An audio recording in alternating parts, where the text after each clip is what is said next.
Hey, good morning. Morning. Hope everybody had a wonderful holiday, good weekend. I know some people traveled, and welcome back. We are on page 166 for Parshat Vayeitzei. To set the scene, Jacob and Esau were born in last week's Parsha, and go through their upbringing, their youth, and then the blessing that Jacob ends up getting from Isaac causes Esau much anger and threatens to kill his brother, and Jacob is sent away both by Rebekah and then ultimately by Isaac as well to safety, and that's where we find him now. He's left home and starting on his journey. So the next few parshiot will really be focused around Jacob and the growth of his family. So on 166, we start. David, if you want to read. Jacob left Beersheba and set out for Haran. He came upon a certain place and stopped there for the night. The sun had set. Taking one of the stones of that place, he put it under his head and lay down in that place. He had a dream. A stairway was set on the ground, and its top reached the sky, and angels of God were going up and down on it. And the Lord was standing beside him, and he said, I am the Lord, the God of your father Abraham, and the God of Isaac. The ground on which you are lying I will assign to you and to your offspring. Your descendants shall be as of the dust of the earth. You shall spread out to the west, to the east, to the north, to the south. All the families of the earth shall bless themselves by you and your descendants. Remember, I am with you. I will protect you wherever you go and will bring you back to this land. I will not leave you until I have done what I have promised you. Keep going. Jacob awoke from his sleep and said, Surely the Lord is present in this place, and I did not know. Shaken, he said, How awesome is this place? This is none other than the abode of God, and that is the gateway to heaven. Early in the morning, Jacob took the stone that he had put under his head and set it upon a pillar and poured oil on top of it. He named the site Bethel, but previously the name of the city had been Luz. Jacob then made a vow, saying, If God remains with me, if he protects me on this journey I am making, and gives me bread to eat and clothing to wear, and if I return safe to my father's house, the Lord shall be my God. And this stone which I have set upon the pillar shall be God's abode, and all of that you that give me I will set aside a tithe for you. Okay, so here Jacob is on the beginning of his journey, and he is heading towards Haran, which is familiar to us as the place of the ancestral family, right, of where Abraham was from, where he sends Eliezer to get a wife for Isaac, who Rebekah's from, and is where Jacob's heading to again. So it's a continuous return back to that place and to that family, and we'll see more about that later on. He rests. He takes a snooze for the night, and he uses one of the rocks that's there as a pillow, and he sees this beautiful vision of the angels going up and down, and with God standing there next to him, right? And interesting, God sort of gives him this blessing here, right? That I will assign to you this land to you and your offspring. Your descendants shall be as dust of the earth, similar to what we've heard before. Even saying, I will protect you wherever you go and bring you back to this land. And it's not until just moments later then that Jacob, on the next page, is basically saying, if God protects me and gives me bread and I return to my father, so it's like he's repeating back almost what God had just promised in the first place. And I don't know, it just sort of makes it conditional of the Lord shall be my God. Now there is one piece down below where it says, the Lord shall be my God. Jacob obligates himself to exclusive allegiance to Yud-He Vav-He, to God. So maybe it's not sort of necessarily conditional, but it's like, okay, I'm with you now, but it's going to be an even stronger bond if this stuff happens, right? And so there's the positives there. Let me pass these out, and we'll look at the section where Jacob says, God was in this place and I did not know it. Thank you.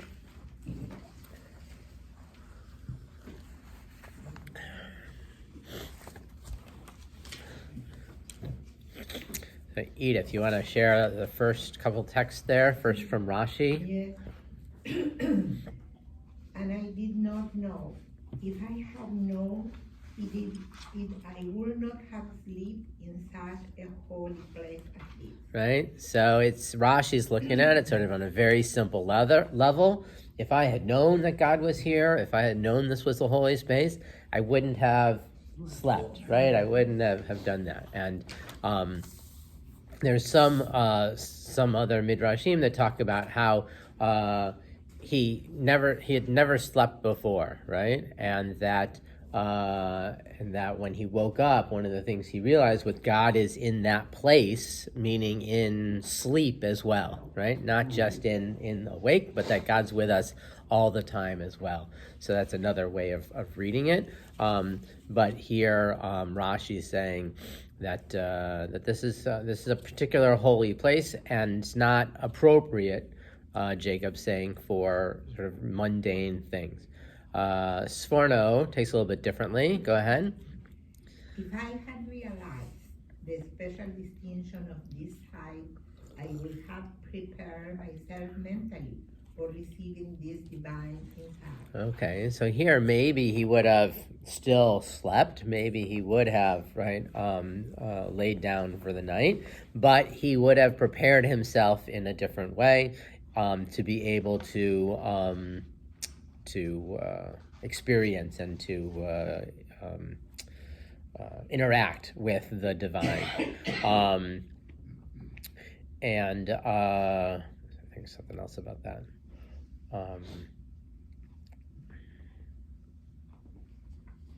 I don't remember. I was thinking something else. Go ahead, George. Why, if I had realized Mm-hmm. versus I did not know, what's the difference? There isn't any. Right, but what he's saying is what both Rashi and Sforno are doing, are they're taking it a little bit further and saying what would have changed had he known, right? Had he known, what would have been different? One is Rashi saying he wouldn't have slept, right? And the Sforno is saying he would have prepared himself to for this experience. Oh, now I remember that there's an understanding that dreaming, right, is a time of prophecy, right? And we don't necessarily understand, right? We don't necessarily understand the dreams that we have, but certainly back when there were prophets, some prophets like Moses, right, were spoken to face. Right? Other prophets, not face to face, but directly. Other prophets were told, sort of heard messages, but it wasn't as direct as it was with Moses. And others received their prophecies when they were asleep. Right? It was something that they got during their sleep. So here we see, right, Sforno saying, okay, if I had known, right, this was going to happen, then I would have laid down to sleep, different than Rashi, but I would have prepared myself. I would have been ready to have this prophetic experience. Rabbi? Mm-hmm. What I'm struggling with is the idea that there are places, it seems to say there are places where God is and Mm-hmm. places where he isn't. Uh-huh. And I know the early religions of those people Right. believed in local Correct, gods. correct, right. So is this kind of an indication of one of the steps in, Yeah. as Judaism develops? They're evolving. But he still believes that there are places that God is and places where he Yeah, is. I think we're seeing that evolution. Here you go, David. You want to take this and grab a chumash over from the table there? Yeah, I think so. I think part of it is we can certainly read it that way, and I've heard those explanations that Jacob knew that God was back in Canaan, right? And now he's left, and there is that idea that, oh, I've left God behind, right? Because gods were in localities, right? And that was part of the whole thing with Egypt as well, with Pharaoh thinking, oh, your God can't hurt me here, right? Because your God's back in Canaan, has no jurisdiction, right, in this area. And so there is that understanding, right, of him saying, oh, right, I didn't know God was here too, right? I thought God was back home. But the thing I can't resolve is he owes his allegiance to God with qualifications. Well, that's that other piece. Yeah, right. You know, That's you it. do Right. this and this and this and this for me, then I believe in you. Right, The right. point is, real belief is when you don't do, when things are negative. That's right. That's right. That's the true test, Yeah, I think. right. I agree. But Dave, the other thing that makes it even weirder is at the end when he tries to bribe God by saying, and I'll tithe. right, right. I mean, I'll turn it back to you. It just seems Right. really Yeah. strange Well, that's- to modern. We're on 168. Rashi is point of saying that Jacob should have known God would be there. Well, that's an interesting question, right? Is it something that he should have understood? I'm not sure that they're putting a judgment on that. I think they're just trying to explain a little bit more as to what would have mattered if he had known, right? Basically, this is saying that God is in Canaan, he's in Bethel now. Right. He's in awake and he's in asleep. Mm-hmm. Mm-hmm. Everything. Everywhere and all times. Great. Edith, continue. Number 4. David, we're on the handout. David, Yes. we're on the handout. Text number 4. Oh, okay. Go ahead, Edith. Certainly there is Hashem in this place, and I didn't know. I did not know. He agreed that he lived in that place in which there was a revelation of the presence of God. And it would have been better in that same moment to have prayed deeply and made requests right away. Okay, so in some ways, Ha'amek Davar is now taking Rashi a little bit differently and saying, Rashi saying, I would not have slept. Ha'amek Davar is saying, well, I would have spent my time doing something different. And I would have spent my time praying deeply and making requests of God, had I known that God was here as well. But is he's saying surely there is Hashem in this place. Right. So is he Monday morning quarterbacking himself that he knew and he made the wrong decision, or is he still questioning, gee, I wish I would have known? Because it sounds more like he knew all along, and it's the old woulda, coulda, shoulda, have with the same amount of information moving forward. Because the word surely, there is, not there was, there is. Right. So it's in the present. Surely there is Hashem in this place. Right. And look what I did. I wish I could do it all over again, but Yeah, I made a bad decision. Well, I think that it's based on some sense of new information, yes, I think the piece of it can go back to saying, well, I should have known that, right? So then it's interesting to start thinking about, well, what would have gotten passed on to him, right? That would have led him in that direction, right? Did he ever have a moment with Grandpa Abe, right? Saying, hey, look, I went down to Egypt and I don't know that we have necessarily conversation or interaction between God and Abraham in Egypt, but we can imagine, right? Him saying, "I went down to Egypt, and when the Pharaoh wanted to be with Sarah, and God struck him with this disease." Or just, so you'd think that there'd be that sense that maybe Jacob could have learned from previous generations that God was right in Egypt and other places. Maybe not necessarily. I can't think of an example that would give us the thing like Rashi of being while he was sleeping. Yeah, so it's it's something that we would have hoped and thought that he would have gotten some message like that from his father and grandfather, but we don't have any sense of it. But it's also possible that, he has not yet recognized how important he is. In other words, yeah, my father had this special skill and my grandfather had this special relationship, but he's not yet sure that he does. That he does, right? That's nice. I like that, right? As he's now maturing, he's coming into his own, and he's starting to see himself as in a place which we could think about in either in our own lives or just thinking about how people at different times realize that I need to step up now. It's almost like the Lion King, right, type of a thing where he runs away for a while and realizes that he's got a role to play, right, and has to come back and play that role. And so here Jacob's going through some of those experiences too. And in particular, because he knew his brother Esau didn't. Didn't, right. So the question is, is it both of us who are sort of not like our father? Right. It's nice. Yeah. Some good examples, some good insights.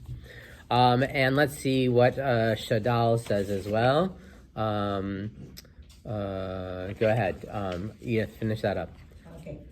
There is a Hashem, that the interest that God has in human being is also present in this place. And I did not know. Top of the next page. He tortured himself over his belief regarding his feelings, and that he needs to sleep on the way.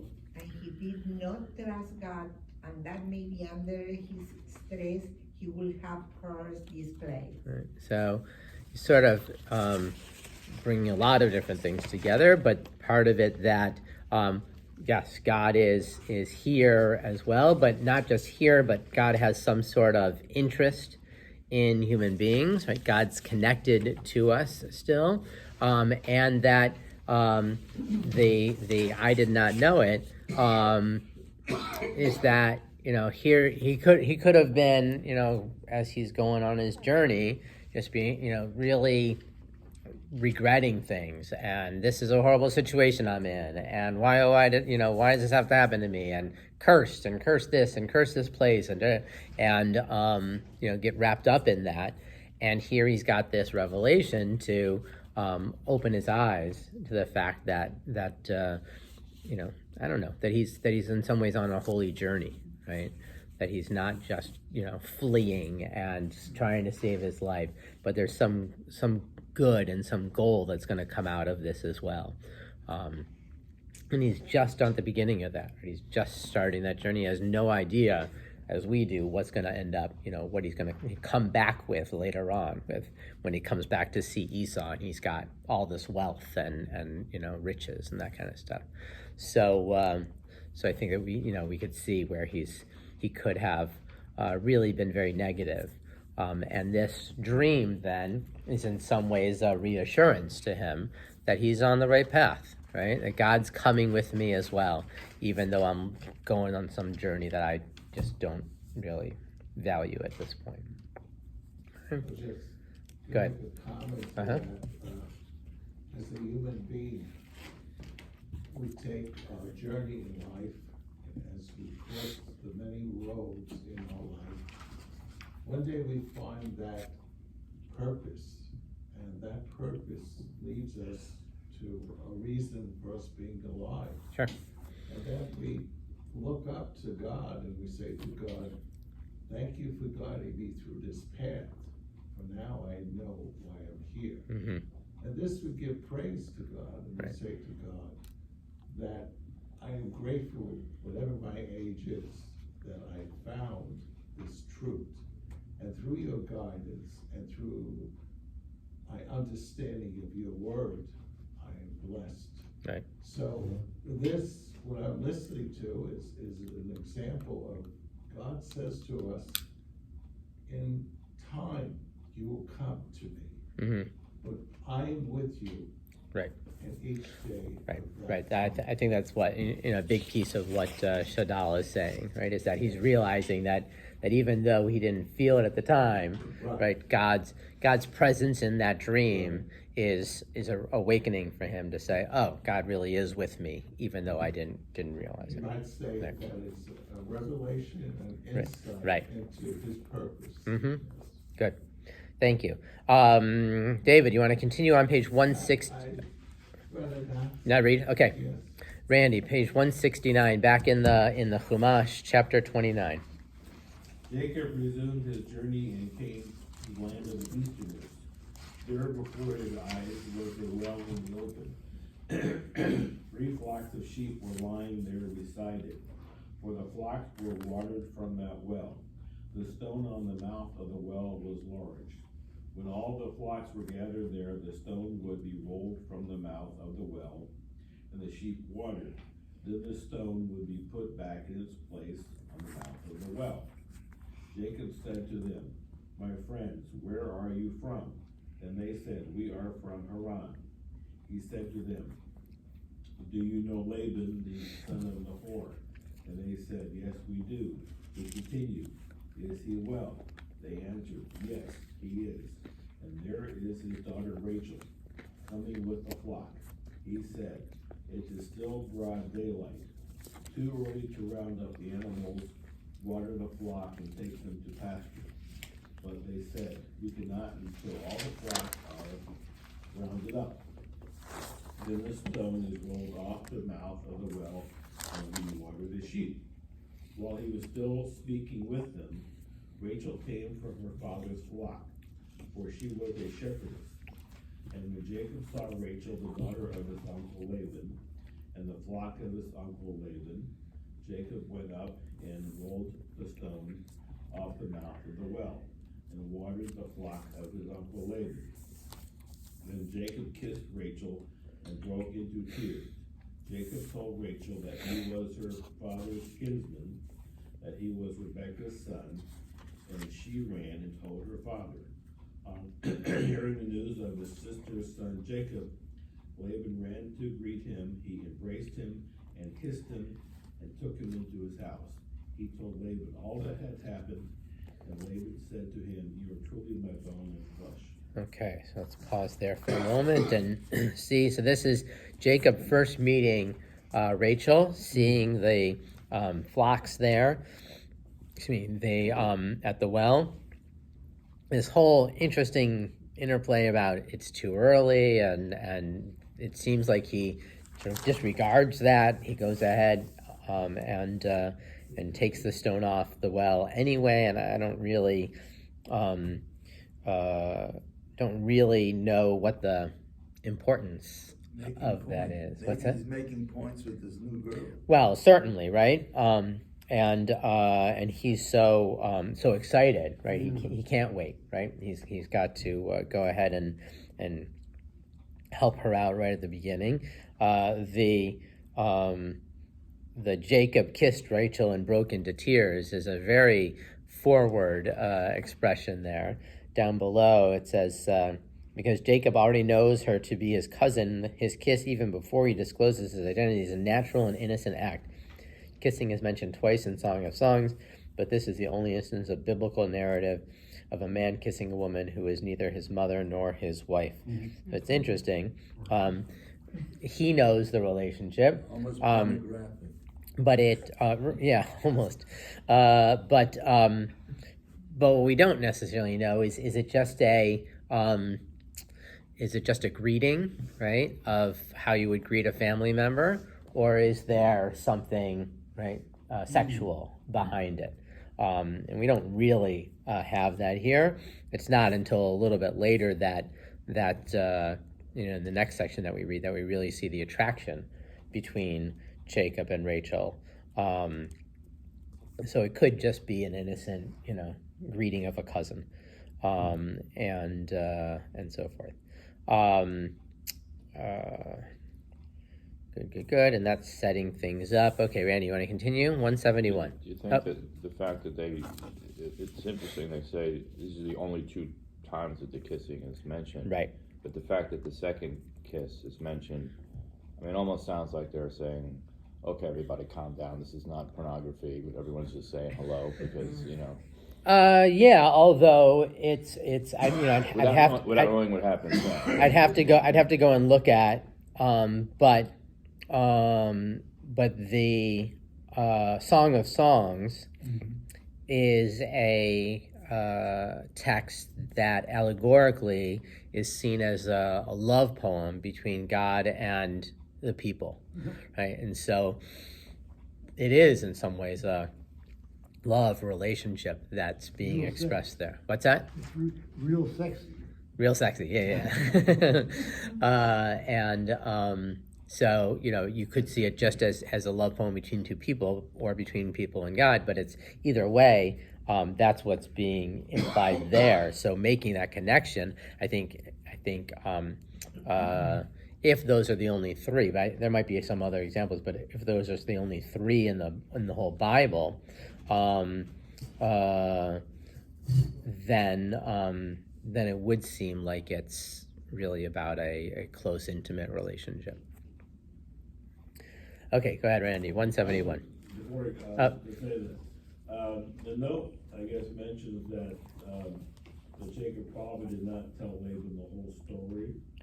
On the other hand, when Laban says, "You're truly my bone and flesh," maybe that kind of says that, your father did this, came and did the same thing, and the whole deception thing. I know that's part of our family's heritage.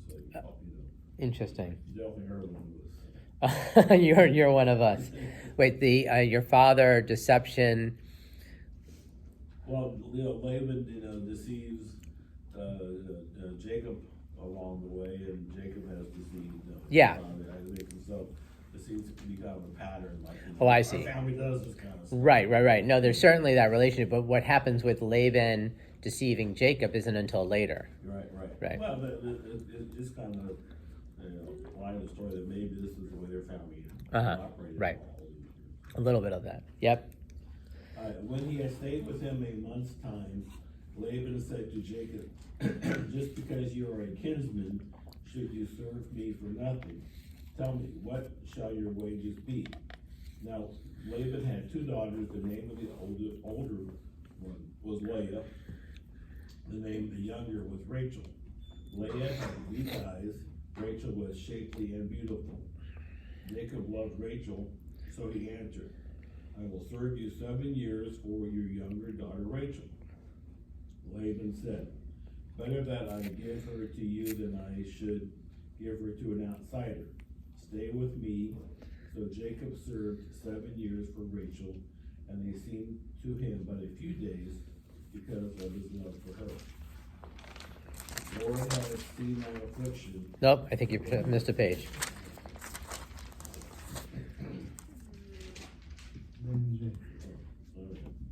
Then Jacob said to Laban, "Give me my wife, for my time is fulfilled, that I may cohabit with her." And Laban gathered all the people of the place and made a feast. When evening came, he took his daughter Leah and brought her to him. He cohabited with her. Laban had given his maidservant Zilpah to his daughter Leah as her maid. When morning came, there was Leah. So he said to Laban, "What is this you have done to me? I was in your service for Rachel. Why did you deceive me?" Laban said, "It is not the practice in our place to marry off the younger before the older. Wait until the bridal week of this one is over, and we will give you that one too, provided you serve me another 7 years. Jacob did so. He waited out the bridal week of the one, and then he gave him his daughter Rachel as wife. Laban had given his maidservant Bilhah to his daughter Rachel as her maid, and Jacob cohabited with Rachel also. Indeed, he loved Rachel more than Leah, and he served him another 7 years. Okay.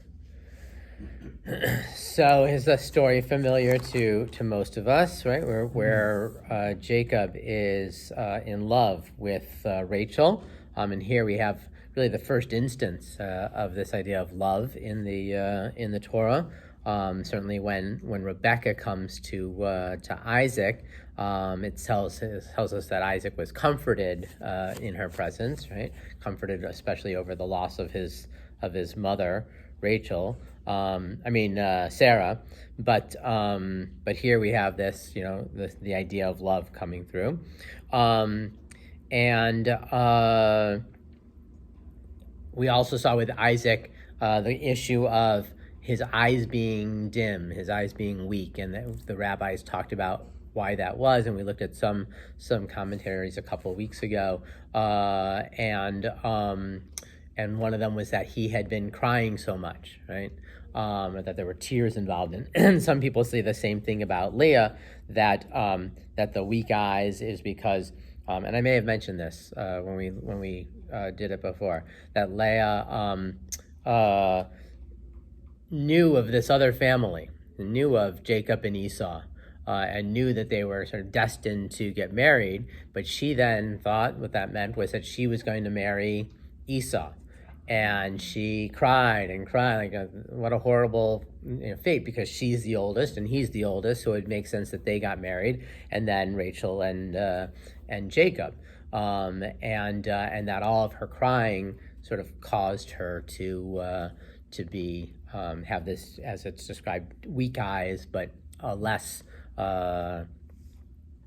positively described in appearance, right? So that's one of the commentaries around that. There was something else I was going to say.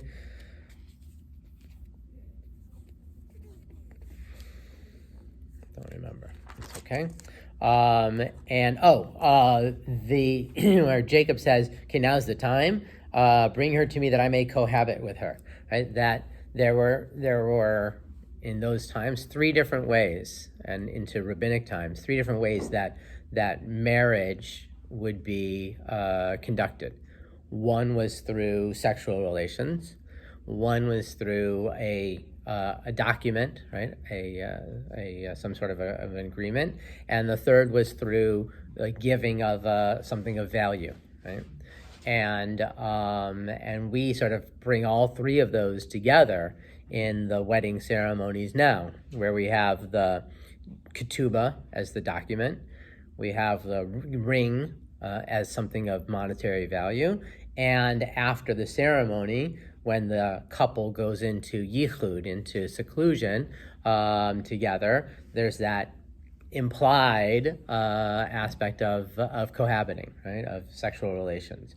And so all 3 of them are sort of there as part of our wedding ceremony today, even though back in these times they didn't have. It wasn't, we might envision, right, Jacob and Rachel or Jacob and Leah standing under a chuppah, but it didn't necessarily happen that way. It was just, okay, here you go, right?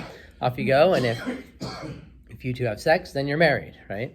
And so that's how we see it here, that he's just saying, okay, bring her and we'll be together. And that's what ends up happening. But we know that it's Leah instead of Rachel. And then he ends up working another 7 years after he's married Rachel to sort of pay for that. And that's his wages. Are there any commentaries regarding these maidservants? Abraham had a maid, Right. And a son based upon that. Isaac, guess, not that we ever know of. No. But now, Zilpah and Bilhah. Whatever. Bilhah. Right. Are mentioned specifically even before Well, they were almost at the time of the, the marriage. Right.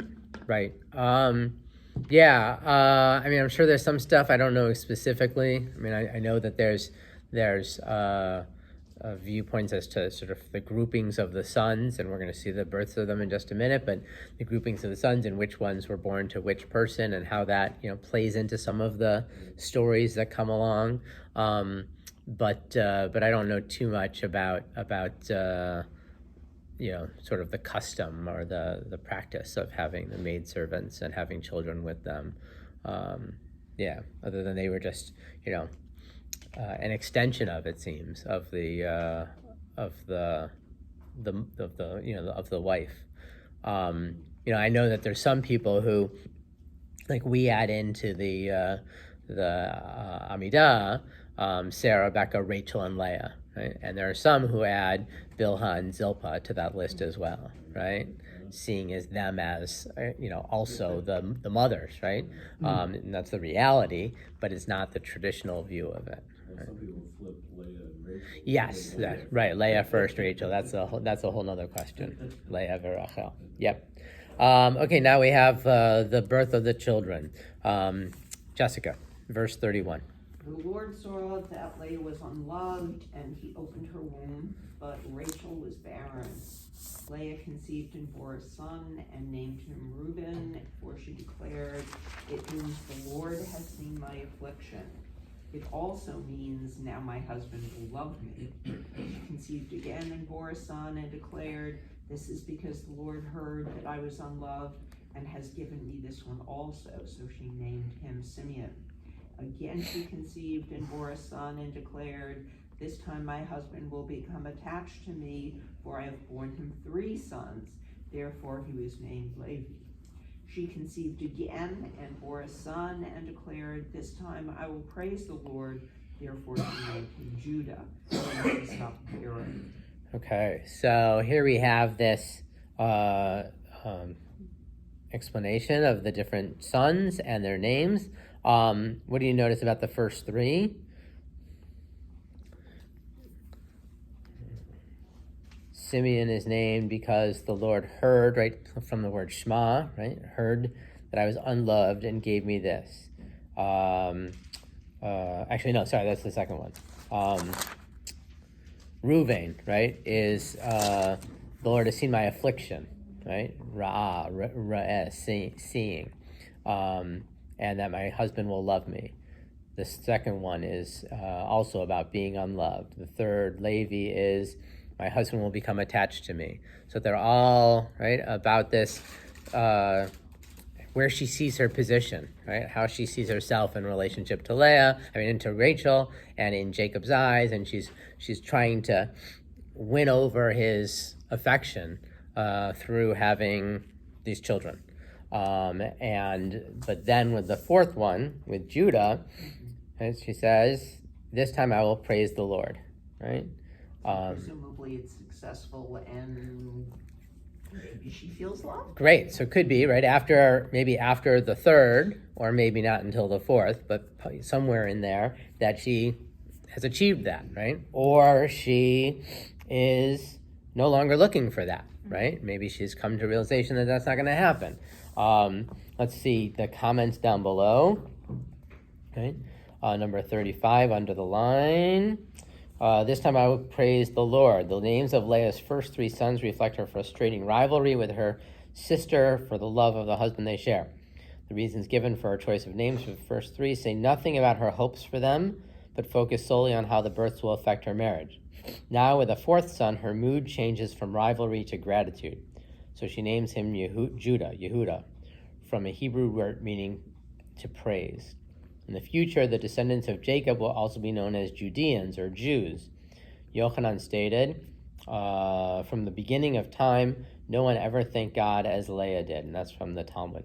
Her heartfelt prayer of thanks reflects her having grown from self-concern and a focus on what she lacked to a genuine sense of appreciation for what was hers. Right? So that there's some sort of a movement, and we'll see a little bit stuff like that in the Midrash on page 2 of the handout, text 6. Jessica, you want to read that? Why would she not say, I will praise the Lord after the births of Reuben, Simeon, Levi, and the others, but only after the birth of Judah? This may be compared to a priest who goes to a man's barn to collect the tithe and the priestly portion.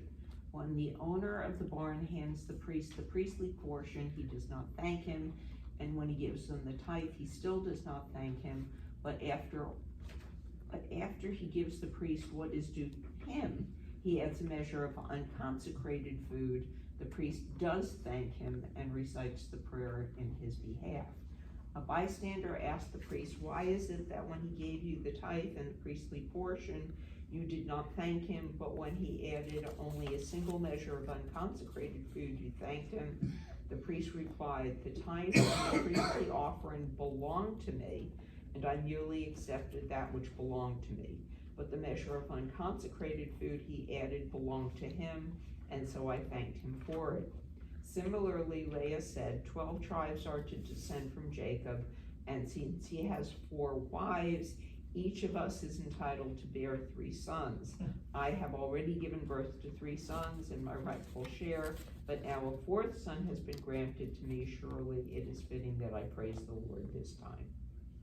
Okay, and a little bit of an interesting take on it, right? That she's done the math, right? She expected to have 3 sons, and those were it's sort of due to her, right? Just as the couple of offerings, the priestly offering and the tithe, those were expected. Whereas the additional one, well, that's something to make thanks for, right? So I think that's an interesting question, right? About when do we offer thanks, right? Do we offer thanks for something that we would have expected to happen in the first place, or only when there's things that are sort of above and beyond?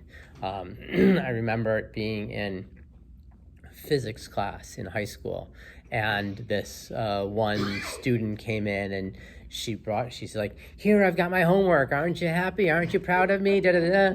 And like it was a big change from other times, I guess. And the teacher was like, that's what you're supposed to do. Like, it's not something to get all excited and all special about when you're doing sort of the bare minimum. When you've gone above and beyond, well, maybe that's the time to give some special recognition, right? And so that's what we're seeing here a little bit with that. Okay, continue, Jessica, with text 7. Rav Yehuda said in the name of Rav, 4 people need to offer thanksgiving: those who travel across the sea, who crossed the wilderness, who were sick and recovered, and were imprisoned and released. Okay, so here we have talking about the blessing that is sometimes recited nowadays on Shabbat morning, or other times when we come to the Torah of Birkat HaGomel, right, of blessing of Thanksgiving prayer, and it's expressing thanks and gratitude for having overcome some adversity. So whether it is, as it says here, crossing the sea, crossing the wilderness, being sick and recovered, or being imprisoned and released. So some people will make this prayer after some sort of an illness, right? A major illness of some sort, a big operation. It was traditionally recited by the husband after his wife had given birth, right? That childbirth was seen as a risky and life-threatening occurrence. There were those who would say it after a long trip, right? Here it's saying across the wilderness, across the sea. Certainly you can imagine getting on a boat and crossing the Atlantic. There are many still to this day who will say it after coming back from Israel, right? Going to Israel and coming back. I don't say it there because I certainly don't want to present the idea that going to Israel is a risky proposition, right? So now it may, early on with planes and uncertainty about flight and whatever else. I mean, I know my grandparents, my mom's parents, they wouldn't fly on the same plane together, right? They didn't want the possibility of both of them, dying at the same time, right? Because flying was, but nowadays we fly all the time and generally don't even give it a second thought. So it's mostly relegated now to recovery from some sort of an illness or some other, surviving a bad car accident or something like that, right? Things that really were life-threatening. So this is this is from the Talmud as for people who need to offer some thanksgiving. So we're seeing an extension from Leah here. When are we going to praise God? When are we going to give offerings of thanks to God? I thought I wanted to bring these couple of things here on the heels of Thanksgiving. So we got one more text that connects it as well. Go ahead, Jessica. Can I just make a comment? Yeah, sure. I mean, in a way, the one about being imprisoned, Mm-hmm. in a way, her resentment was Mm-hmm. imprisonment. And perhaps she finally gave that up. Nice. Very nice. Just occurred to me. That's great. Rabbi Pinkus, Rabbi Levi, Rabbi Yochanan said, in the name of Rabbi Menachem from Galilee, in the time to come, all sacrifices will be annulled, but the sacrifice of thanksgiving will not be annulled. All prayers will be annulled, but the prayer of gratitude will not be annulled. Right. There's all different kinds of sacrifices. There were sin offerings and the tithes of bringing the first fruit and all these different things. And it's saying that in the time to come, right, when it's a sort of a time of perfection, all the other sacrifices are going to be stopped except for that of the Todah, the Thanksgiving offering, right? And what I get from that, whether we ever go back to sacrifice, that the idea of gratitude never should cease, right? It's something that we should always have in our minds. David? I was just thinking on this thought, we have two words here, gratitude and for granted. Mm-hmm.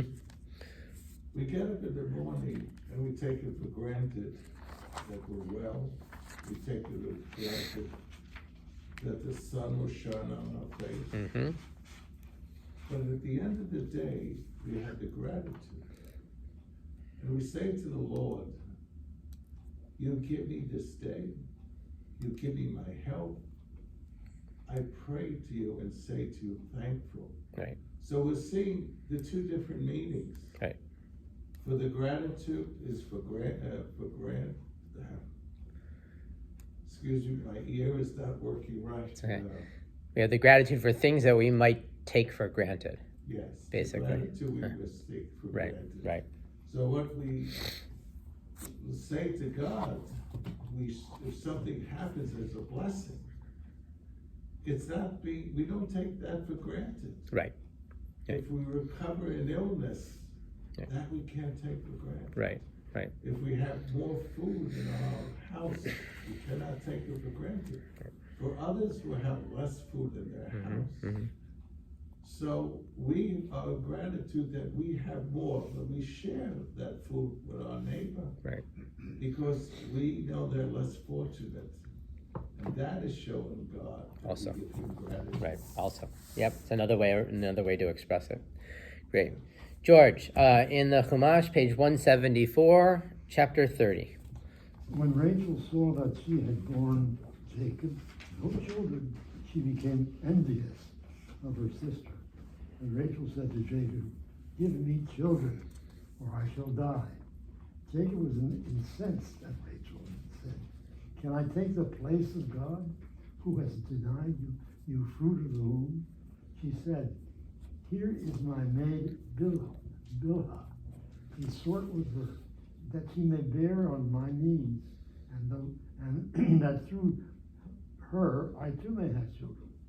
So she gave him her maid Bilhah as a concubine, and Jacob cohabited with her. Bilhah conceived and bore Jacob a son, and Rachel said, God has vindicated me. Indeed, he has heeded my plea and given me a son. Therefore, she named him Dan. Rachel's maid Bilhah conceived again and bore Jacob the second son. And Rachel said, a fateful contest. I waged with my sister, yes, and I have prevailed. So she named him Naphtali. When Leah saw that she had stopped bearing, she took her maid Zilpah and gave her to Jacob as a concubine. And when Leah's maid Zilpah bore Jacob a son, Leah said, what luck! So she named him Gad. And when Leah's maid Zilpah bore Jacob the second son, Leah had declared, what fortune, meaning women will deem me fortune, so she named him Asher. Once at the time of the wheat harvest, Reuben came upon some mandrakes in the field and brought them to his mother, Leah. And Rachel said to Leah, please come give me some of your son's mandrakes. But she said to her, was it not enough for you to take away my husband? And you should also take my son's mandrakes. Rachel replied, I promise he shall lie with you tonight in return for your son's mandrakes. When Jacob came home from the field in the evening, Leah went out to meet him and said, you are to sleep with me, for I have hired you with my son's mandrakes. And he lay with her that night. God heeded Leah, and she conceived and bore him a fifth son. And Leah said, God has given me my reward for having given my maid my husband. So she named him Issachar. When Leah conceived again and bore Jacob a sixth son, Leah said, God has given me a choice gift. This time my husband will exalt for me, for I have borne him 6 sons. So she named him Zebulun. Last she bore him a daughter and named her Dinah. Now God remembered Rachel. God heeded her and opened her. She conceived and bore a son and said, God has taken away my disgrace. So she named him Joseph, which is to say, may the Lord add another son for me. Okay, so we have a number of the sons again and different names that they're given. Interesting, especially when we think back on the Midrash. Leah ends up with 2 more sons as well. But of course, the Midrash sort of turns a blind eye to that, and that's okay, right? We pick from what we want to in terms of making explanations. But she continues to, in some ways, give praise and thanksgiving, or recognize at least the goodness brought to her. One with God has given me my reward, and God has given me choice gift. So those sound very positive expressions following those 2 sons' births. We do have the concubines, the maidservants involved in there as well, and this story about the mandrakes, and I guess they were seen as having some sort of medicinal purposes, maybe aphrodisiac or not, but certainly some idea that they would they would help Rachel in terms of her fertility. Leah says by giving the mandrakes to Rachel, so Leah now can sleep with Jacob, right? But then when the child was born, Issachar, she says that's because I gave my maid to Jacob. Right. Because of those mandrakes. Right. I was looking at that as well. I'm not sure what that why that is in there, other than possibly her speaking of Rachel in a as a lower, in the lower view. But I'd have to see if there's other comments around that. I'm not sure. thinking echoes of the porridge, with Mm-hmm. Esau. Mm-hmm. You Mm-hmm. know, she's almost implying, hey, your favorite wife gave you up for some mandrakes. Right. Yep. Yeah, there's a little bit of a parallel there. So, finally, Rachel has a son, names him Joseph, and again, it's sort of like this, it's almost like it's not enough, right? Where she names him Yosef because may the Lord add another son for me. Like she's looking for the next one. But Joseph certainly, we know, rises to esteem within Jacob's eyes. Okay, 177, verse 25. You want to read? All right. After Rachel had borne Joseph, Jacob said to Laban, "Give me leave to go back to my own homeland. Give me my wives and my children, for whom I have served you, and that I may go. For well you know what services I have rendered you." But Laban said to him, "If you will indulge me, I have learned by divination that the Lord has blessed me on your account." And he continued, "Name the wages due from me, and I will pay you." But he said, "You know how well I have served you, and how your livestock has fared with me. For the little you had before I came has grown too much, since the Lord had blessed you wherever I turned. And now, when I shall make provision for my own household," he said, "what shall I pay you?" And Jacob said, "Pay me nothing. If you will do this thing for me, I will again pasture and keep your flocks. Let me pass through your whole flock today, removing from there every speckled and spotted animal, every dark-colored sheep, and every spotted and speckled goat. Such shall be my wages. In the future, when you go over my wages, let my honesty toward you testify for me, if there are among my goats any that are not speckled or spotted, or any sheep that are not dark-colored. They got there by theft." And Laban said, "Very well, let it be as you say." But that same day he removed the streaked and spotted he-goats, and all the speckled and spotted she-goats, every one that had white on it, and all the dark-colored sheep, and left them in the charge of his sons. And he put a distance of 3 days' journey between himself and Jacob, while Jacob was pasturing the rest of Laban's flock. Jacob then got fresh shoots of poplar, of almond and plane, and peeled white stripes in them, laying bare the white of the shoots. The rods that he had peeled he set up in front of the goats in the troughs, the water receptacles that the goats came to drink from. Their mating occurred when they came to drink, and since the goats mated by the rods, the goats brought forth streaked, speckled, and spotted young. But Jacob dealt separately with the sheep. He made these animals face the streaked or wholly dark-colored animals in Laban's flock, and so he produced special flocks for himself, which he did not put with Laban's flocks. Moreover, when the sturdier animals were mating, Jacob would place the rods in the troughs in full view of the animals, so that they mated by the rods. But with the feebler animals he would not place them there. Thus the feeble ones went to Laban, and the sturdy to Jacob. So the man grew exceedingly prosperous, and came to own large flocks, maidservants and manservants, camels and asses. Okay, so here, this again, sort of a strange story and what's going on with this, these rods that he's putting out there. But basically, Jacob says to Esau, and especially according to the note down below, it says every dark-colored sheep in the Near East, sheep are generally white, and goats are dark or black, brown or black.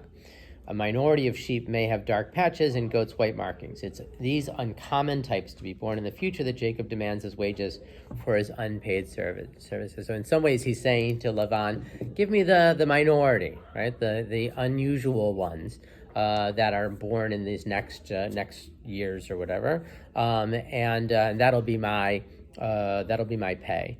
And so both of them probably having some sense of animal husbandry, and they wouldn't have called it this, but genetics, right? That certain animals mating with others will bring about certain results. Then Laban separates out those kind, because thinking that they would then have, children, offspring like them afterwards.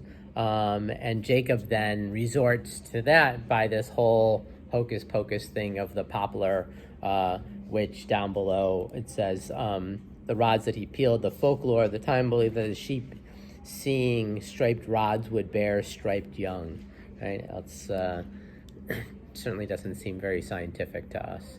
But that's what he ends up doing, and thus sort of builds up his own flock through this as well. And Randy, in some ways, it goes back to what you were saying before. This is a second, right? First with Leah and the marriage of Leah and Rachel to Jacob, and now here where Lavan is seen as the trickster, the swindler, right? Where he's trying to cheat Jacob out of what is due to him, and Jacob in some ways turns back around to do his own